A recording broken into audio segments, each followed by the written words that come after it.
दृष्टांत में गोकर्ण जी महाराज अपने पिता को समझाते हैं कि पिताजी लौकिक धर्म का परित्याग करके परम धर्म का आश्रय लो। कथा सुनने का लक्ष्य बनाकर आप घर से निकले तो रास्ते में कोई इष्ट मित्र मिल जाए तो राधे राधे जय सिया राम बोल लो, लेकिन फिर चल दिए। व्यवहार निभाते हुए लक्ष्य की ओर बढ़ो। कोई कार्य के लिए हम जा रहे हैं, हमारा मित्र रास्ते में मिलता है तो ये नहीं कि हम अपने मित्र के पास बैठ जाए तो फिर 4 घंटे बैठ ही गए। अपना जो लक्ष्य है उससे मिल करके गले लग करके जय सिया राम राम राम बोल करके राधे राधे बोल करके हाल चाल ले करके और फिर तुरंत निकल दिए। हमारा जहां लक्ष्य है वहां पहुंचना अनिवार्य है, क्योंकि हम समय के बंधन में बंधे हैं, समय हमारे बंधन में नहीं है।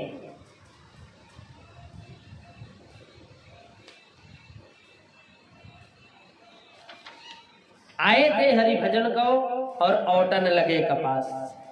लक्ष्य क्या लेकर के आए थे? और यह मानव तन परम तत्व को पाने के लिए था, लेकिन जिसे पाने के बाद फिर कुछ पाना शेष नहीं रह जाता। रही बात व्यवहार की तो जीवन चलाने के लिए थोड़ी जीविका का भी आश्रय ले लिया। अब कुछ व्यापार भी कर लिया आदि विवाह करके गृहस्थ जीवन बसाया और फिर उसका दायित्व निभाना चाहिए, परंतु जीविका जीवन के लिए, जीवन जीविका के लिए नहीं है। पर हम तो यह कर बैठे कि जीविका जीवन के लिए होनी चाहिए, पर हमने जीवन को ही जीविका समझकर समर्पित कर दिया। जीविका के लिए ही जीवन समर्पित कर दिया। अंतिम क्षणों तक जीविका का ही चिंतन करते करते जीवन निकाल दिया। भोजन देह यात्रा के लिए है और आवश्यक है, पर देह यात्रा भोजन के लिए आवश्यक नहीं है। यह शरीर भोजन के लिए आवश्यक है। यह शरीर भोजन के लिए धारण किया है या भोजन शरीर के लिए धारण करने किया है। आज हर व्यक्ति संपूर्ण जीवन अपनी जीविका में ही गंवा देते हैं। अरे जीवन का स्वरूप और लक्ष्य को ही भूल जाता है। जगत गुरु भगवान शंकराचार्य कहते हैं कि जन्मना उसका सार्थक है जिसका फिर कभी दोबारा जन्म ना हो, और उसी प्रकार मरना भी उसी का सार्थक है जिसका फिर दोबारा कभी मरना ना हो। उसी का जन्म मरण सार्थक है जो भगवत प्राप्ति के लिए जन्म मरण, भगवत प्राप्ति के बाद जन्म मरण छूट जाता है। परम लक्ष्य है, परंतु जिन माता पिता ने जन्म दिया है उनकी सेवा करो। मातृ देवो भव पितृ देवो भव, यह भी आवश्यक है। यह लोक धर्म है, परंतु संसार के विषय में हम इतने ना डूब जाएं कि जीवन के लक्ष्य को ही भूल जाए। गोकर्ण जी महाराज कहते हैं, पिताजी मानव जीवन का परम लक्ष्य है प्रभु का प्रेम, भगवत प्राप्ति। धर्मं भजस्व सततम त्यज लोक धर्मान सेवस्व साधु पुरुषान जहि काम तृष्णाम। गोकर्ण जी कहते हैं, पिताजी साधु पुरुषों की संगत करो, और संसारियों का संग करोगे तो संसार की कामनाएं होंगी। संसारियों की संगति से संसार चित्त पर चढ़ता है, और भगवत प्रेम से रंगे हुए भगवत रसिकों से यदि हम प्रेम करते हैं, संगति करते हैं, तो भगवत प्रेम आपके भीतर भी जागृत होने लगेगा। देखो, नेताओं के साथ में रहने वाला कई दिनों बाद वो नेतागिरी करना प्रारंभ कर देता है, अपने आप आ जाती है धीरे धीरे। पहलवानों के संग उठना बैठना प्रारंभ करो, पहलवानी आ जाएगी। अब जुआरियों के साथ उठना बैठना प्रारंभ करो, ताश पत्ते फेंकना भी आ जाएगा। ठीक उसी प्रकार भगवत रसिकों का संग करोगे तो भगवत प्रेम अपने आप अपने जीवन में आता चला जाएगा। जैसी संगति वैसे रंगति। तो संतों का परम धन भगवान नाम है।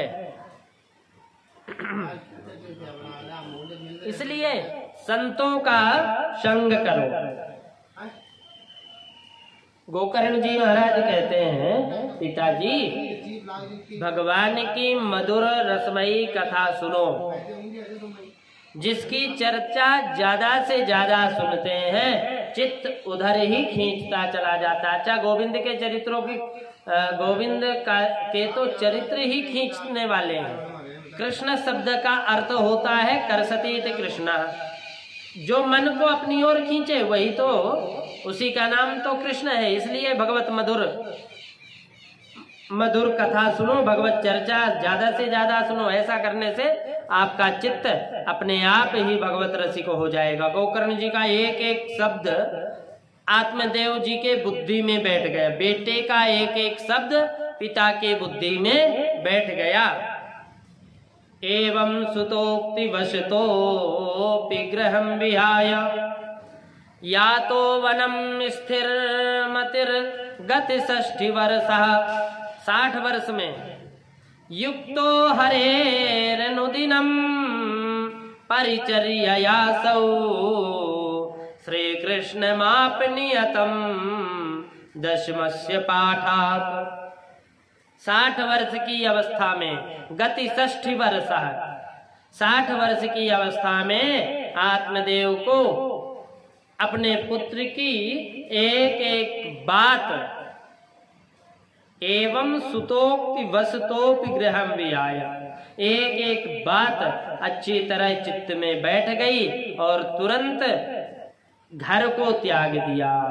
गृहं विहाय और वनम, या तो वनम,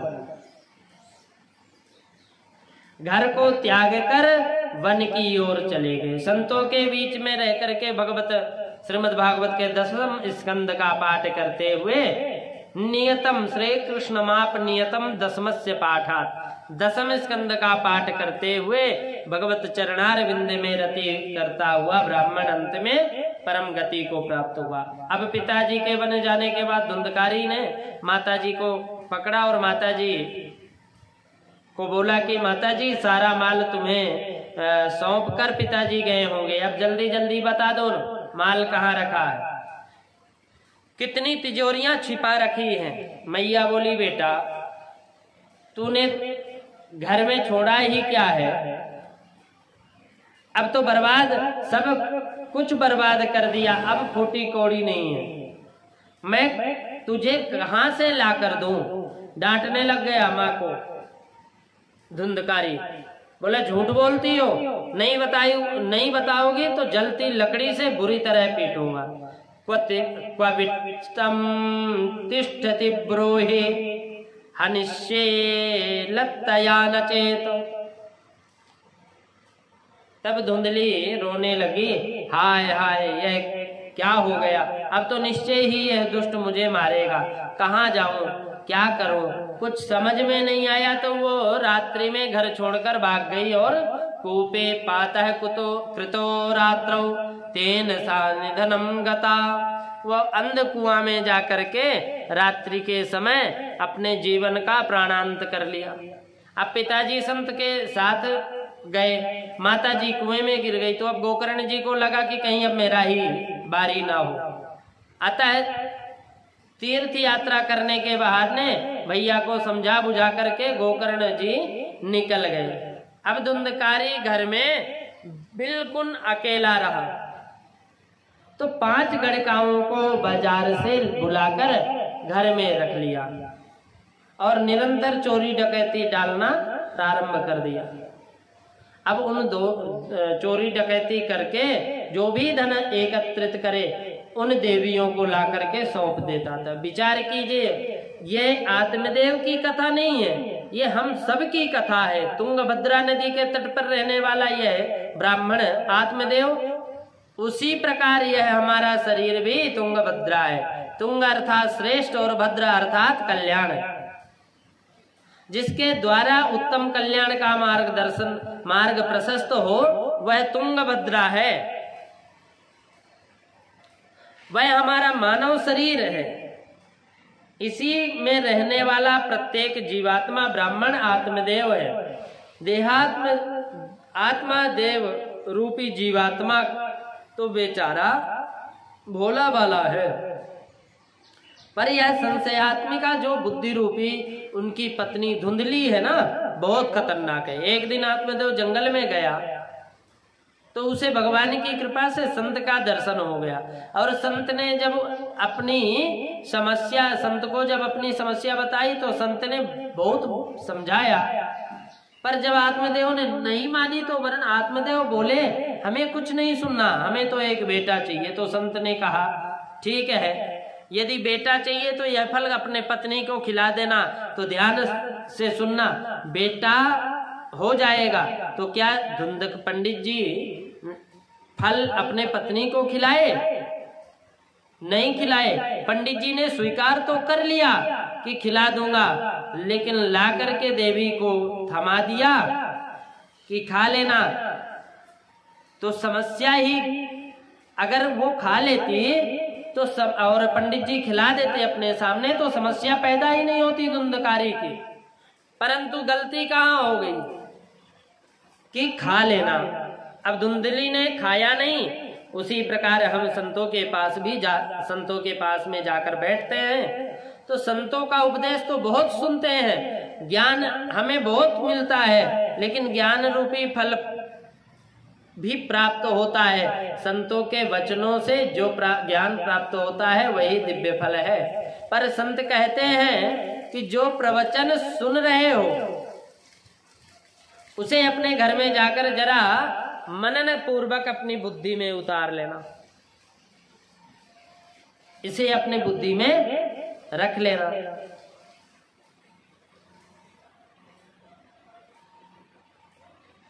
जीवन का कल्याण हो जाएगा। पर हम लोग कथा तो बड़े ध्यान से सुनते हैं और सिर हिला हिला करके सुनते हैं।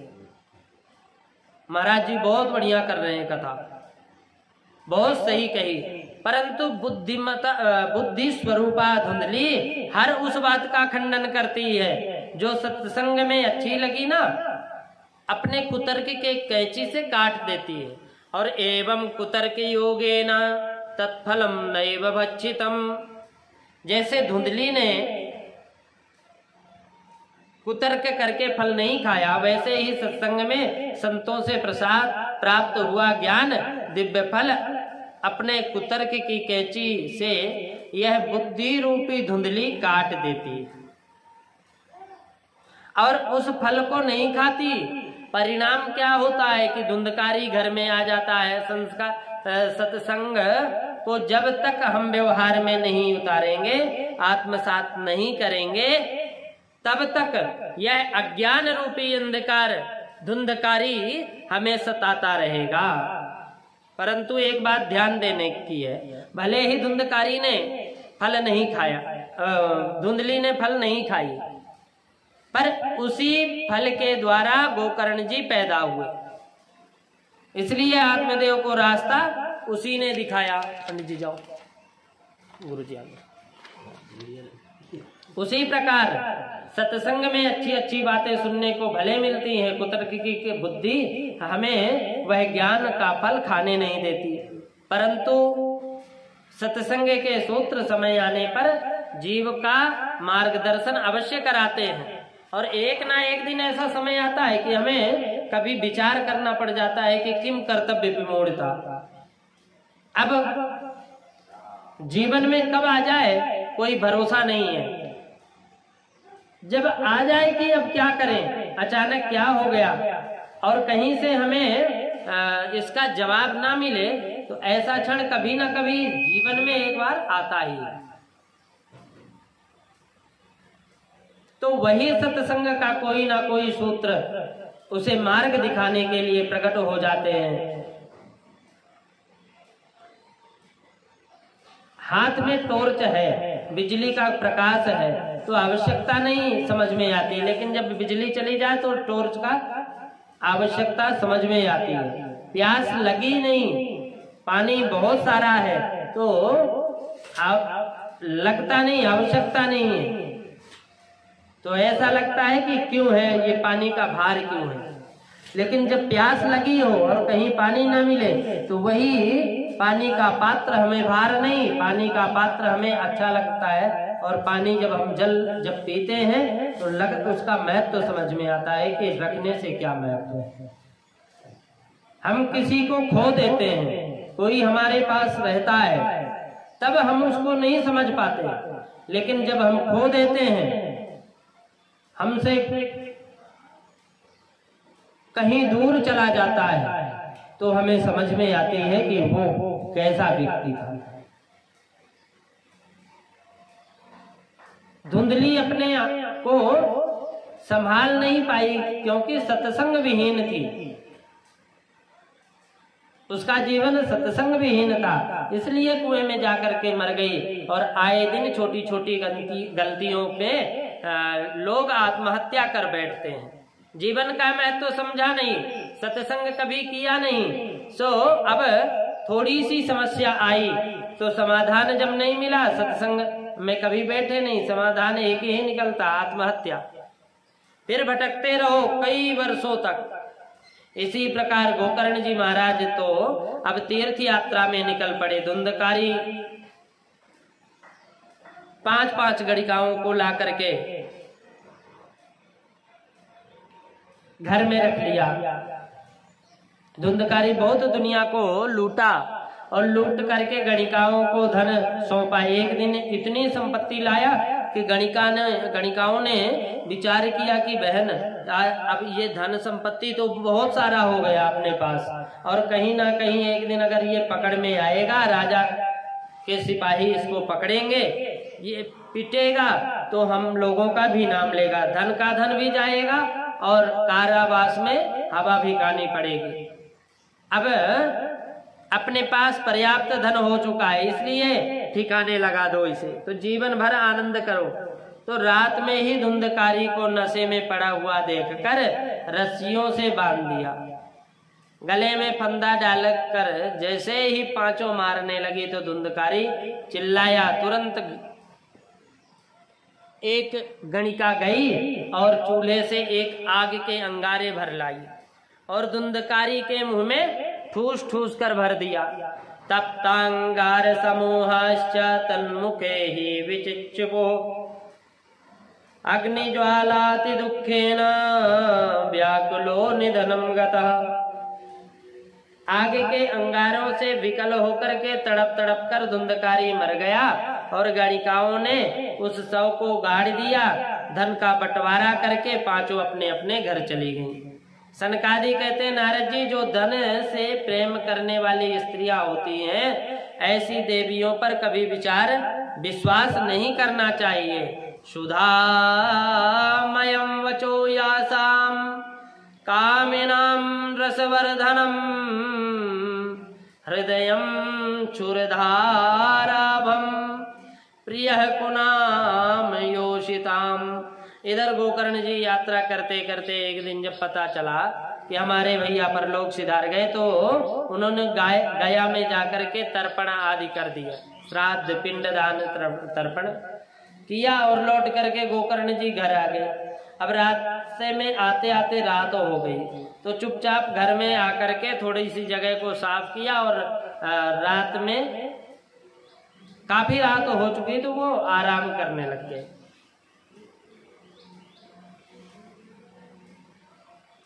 अब रात्रि में अचानक एक भेड़ का बच्चा दिखाई पड़ा घर में। उसे ध्यान से देखते ही रहे कि अचानक वही भेड़ का बच्चा हाथी बन गया, फिर वही भैंसा बन गया, फिर वो मानव बन गया, फिर जोर जोर से रोने लग गया। तो गोकर्ण जी महाराज सावधान होकर पूछा कि कस्त्वम, कौन हो भाई? लेकिन वह जोर जोर से रोता रहा पर बोलता नहीं। संज्ञा मात्रम चकारम, केवल इशारा करता है, बोल नहीं पाता। तो तो गोकर्ण जी ने तुरंत हाथ में जल लेकर के अभिमंत्रित किया और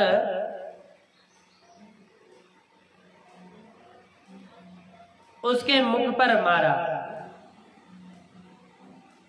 तुरंत वह प्रेतात्मा बोल पड़ा, बोला कि अहम भ्राता तु दीयोस्मिन धुंधकारेति नामतः स्वकीयेनैव दोषेण ब्रह्मत्वं नाशितं मया।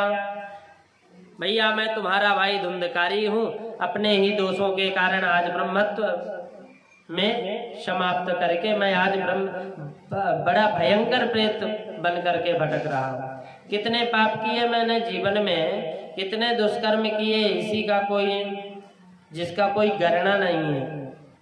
उन पापों का परिणाम यह है कि आज भयंकर प्रेत योनि में पड़ा हुआ, भयंकर, और बहुत कष्ट पा रहा हूं। अहो बंधो कृपा सिंधो भ्रातर मामा सुमोचया। भैया आज तो साक्षात करुणा में कृपामय है आप,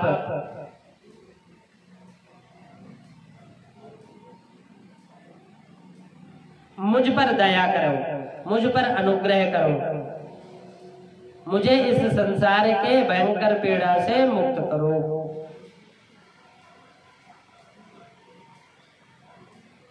गोकर्ण जी ने अपने भाई को इस विकलता और पीड़ा को देखकर बोले, भैया मुझे जब आपके बारे में पता चला तो धुंधकारी मैंने गया जी में श्राद्ध करके विधिवत श्राद्ध किया, तत्कथम नैव मुक्तोसी,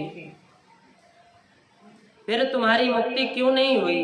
तो धुंधकारी बोला, गया में नहीं, एक बार नहीं 1000 बार अगर पिंडदान करोगे तो भी मेरी मुक्ति होने वाली नहीं है। गया श्राद्ध शतनापि मुक्तिर्मे न भविष्यति। सैकड़ों श्राद्ध कर दो तो भी मेरी मुक्ति होने वाली नहीं है, क्योंकि मैं साधारण छोटा मोटा प्रेत नहीं हूँ। मेरे जैसे महाप्रेतों का उद्धार ऐसे होने वाला नहीं है। गोकर्ण जी पूछे कि भैया और क्या किया जाए बताओ। तो धुंधकारी ने उत्तर दिया कि अब यह तो आप ही सोचें, मैं क्या बताऊं। गोकर्ण जी बोले, हम तुम्हारा कल्याण अवश्य करेंगे, सुनिश्चित रूप से करेंगे, पर अभी इस समय तुम चले जाओ। आश्वासन प्राप्त करके धुंधकारी अदृश्य हो गया। रात भर चिंता के मारे श्री गोकर्ण जी महाराज बैठे, नींद नहीं आई। प्रातः काल उठते ही ब्राह्मणों को बुला करके परामर्श लिया। जब कोई परामर्श में निर्णय नहीं आया तो श्री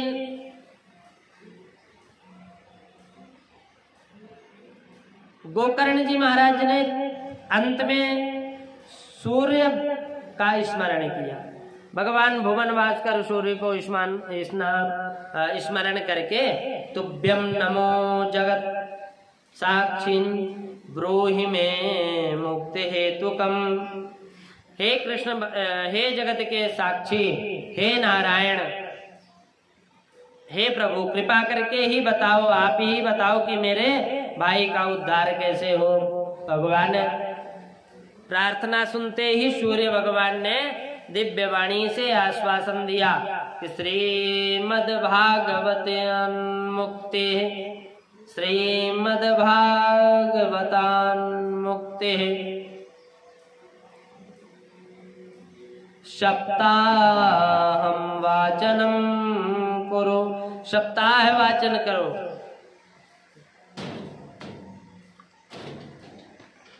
प्रिय गोकर्ण जी,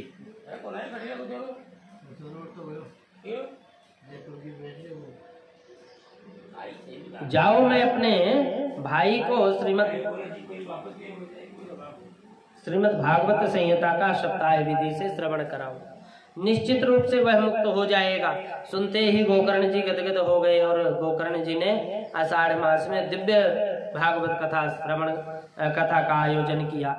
लोगों को पता चला, सब दौड़े दौड़े आए। वैष्णवम ब्राह्मणम मुख्यम श्रोतारम परिकल्पय। उसी समय धुंधकारी भी सप्त ग्रंथी बांस में बैठ गया और बैठे जन समुदाय के बीच में श्री गोकर्ण जी महाराज व्यासपीठ पर विराजमान होकर कथा प्रारंभ कर दी। जैसे ही प्रथम दिन की कथा प्रारंभ हुई, प्रथम ग्रंथि फूट गई बांस की। प्रेतात्मा जिस बांस में बैठा था, लेकिन उस समुदाय के बीच में श्री गोकर्ण जी ने व्यासपीठ पर विराजमान होकर कथा प्रारंभ कर दी। और जैसे ही प्रथम दिन की कथा संपन्न हुई, बांस की गांठ जैसे चटकी, क्योंकि धुंधकारी उसी गांठ बांस में के भीतर प्रविष्ट होकर वायु रूप से कथा अमृत का पान कर रहा था। एक एक करके एक एक ग्रंथि चटकती गई। और क्या हुआ कि एवं सप्त दिनश्चैव सप्त ग्रंथि विभेदनम, 7 दिन में उस बांस की 7 ग्रंथि चटक गई। और उसी बांस के ग्रंथि से दिव्य रूप धरो जात तुलसी दाम मंडितः पीतवासा घनश्यामो मुकुटे कुंडलान्विता। 7 दिन की भागवत सप्ताह संपन्न होते ही दिव्य महापुरुष उस 7 गांठ के बांस से प्रकट हो गए। गोकर्ण जी को प्रणाम किया। गोकर्ण जी चकित हो गए, बोले कि ये कौन है, आप कौन हो? बोले मैं आपका भाई हूं, धुंधकारी हूं। उस दिव्य आत्मा को, उस दिव्यता को श्री गोकर्ण जी महाराज देखते रह गए। हाथ जोड़कर गोकर्ण जी के सन्मुख धुंधकारी ने भागवत जी की बड़ी सुंदर महिमा गाई कि धन्या भागवती वार्ता प्रेत पीड़ा विनाशिनी सप्ताहोपि तथा धन्य कृष्ण लोक फलप्रदः। धन्य है श्रीमद् भागवत कथा जिसने मुझे जैसे पतित प्रेतात्मा को भी परम पुनीत बना दिया। ऐसे सब पापों को भस्म करने वाली ये श्रीमद् भागवत कथा है।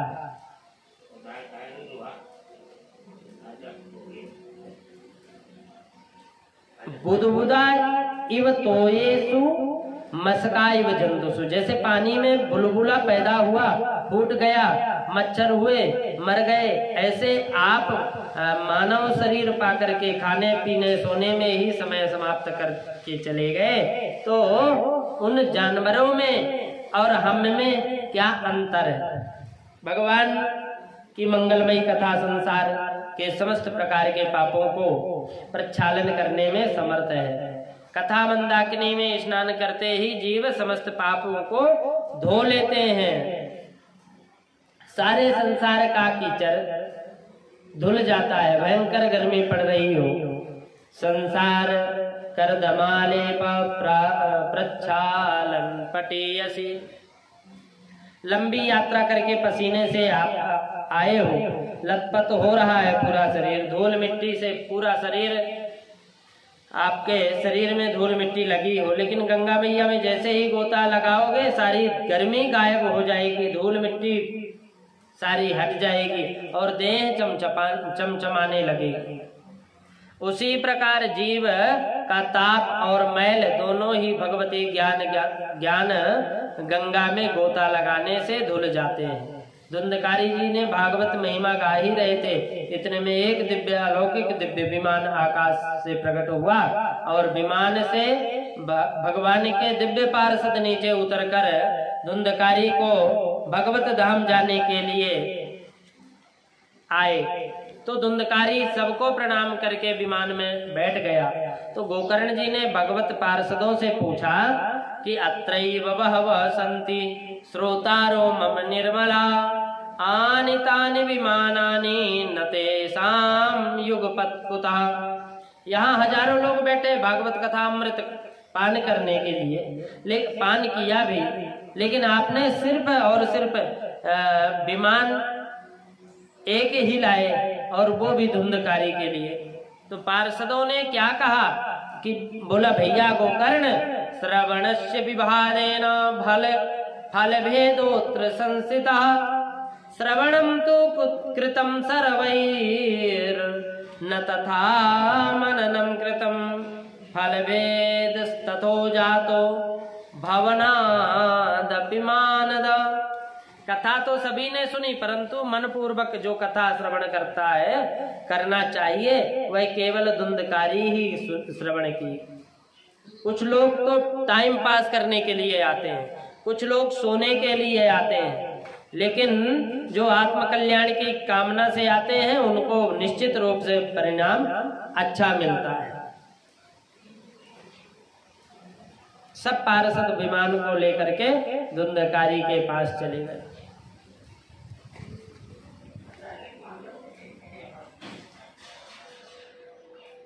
भगवान ने भी व्यास श्री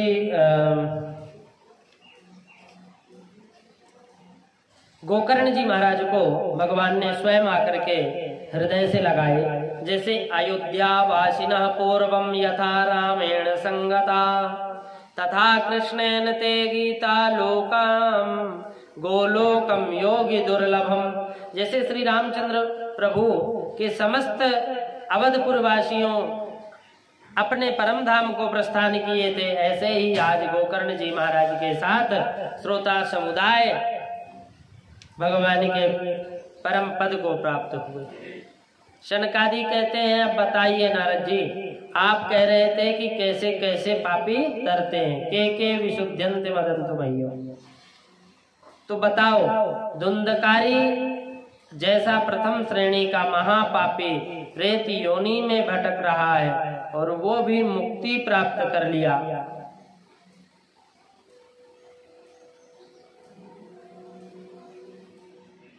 विरक्तो वैष्णवो विप्र वेद शास्त्र विशुद्ध कृत दृष्टांत कुशलोधीनो वक्ता कार्यो स्पृशा।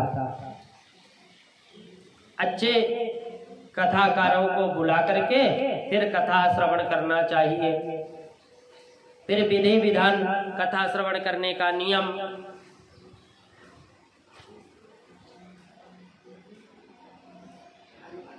श्री सनकादिक मुनि सबका अनुमोदन कर रहे हैं।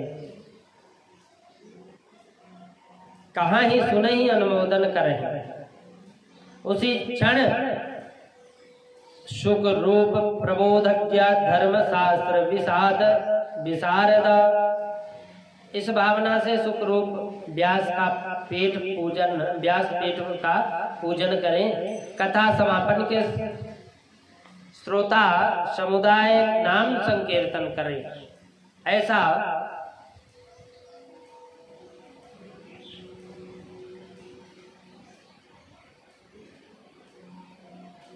कीर्तन करें। जी आगे बस। अब जब नाम संकीर्तन की बात चली तो नारद जी ने अपनी वीणा को संभाल लिया। श्रोता समुदाय बैठे हुए भक्तजन थे, वे सब अपनी अपने योग्यता अनुसार संकीर्तन में भाग लेने लगे और महाराज ताली बजाने लगे। प्रहलाद जी महाराज का ताली बजाने लगे, उद्धव जी मंजीरा संभाल लिए, श्री देवर्षि नारद वीणा परमाल को छाड़ दिए। राग अधूरा सा ही है, अतः देवराज इंद्र ने मृदंग पर थाप देना प्रारंभ कर दिया और सनकादियों ने बीच बीच में जय हो बलिहारी बलिहारी कहकर संगीतकारों का उत्साहवर्धन प्रारंभ कर दिया। कहाँ ही सुन ही अनुमोदन कर रहे हैं। श्री सनकादिक मुनि सबका अनुमोदन कर रहे हैं। उसी क्षण सभी श्रोताओं के मध्य व्यास नंदन भगवान सुखदेव जी प्रकट हो गए और वह श्रीमद् भागवत के श्लोकों को अपने मधुर कंठ से गुनगुनाते हुए झूमने लगे। ऐसा अद्भुत अलौकिक संकीर्तन होने लगा।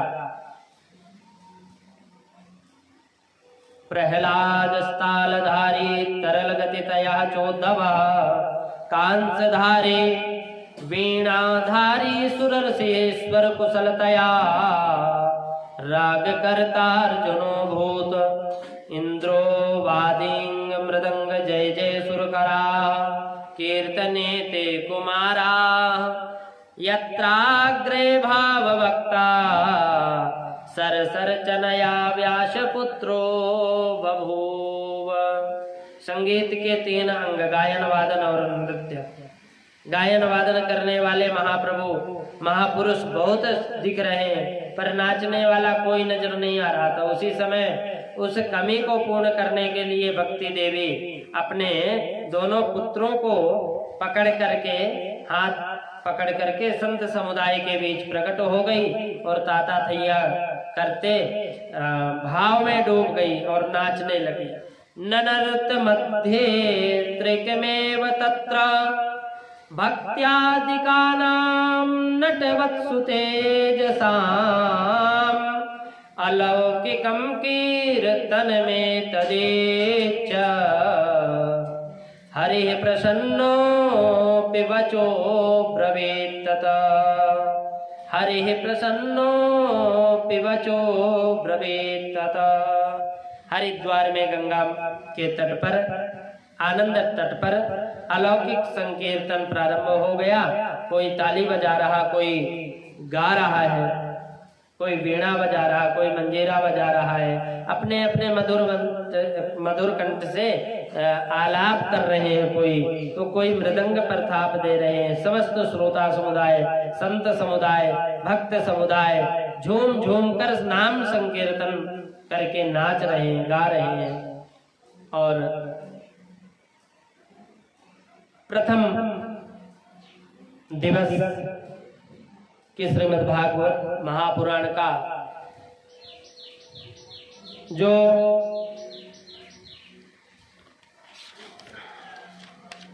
महात्मा है, तो इसी संकीर्तन के द्वारा संपन्न हुआ। और कल से हम लोग श्रीमद् भागवत महापुराण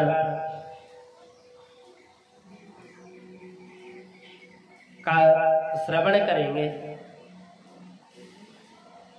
श्री सीताराम जी महाराज की जय। श्री सद्गुरुदेव भगवान की जय। गौ माता की जय। गंगा मैया की जय। गायत्री मैया की जय। श्रीमद् भागवत महापुराण की जय। सर्व सिद्धि हनुमान जी महाराज की जय।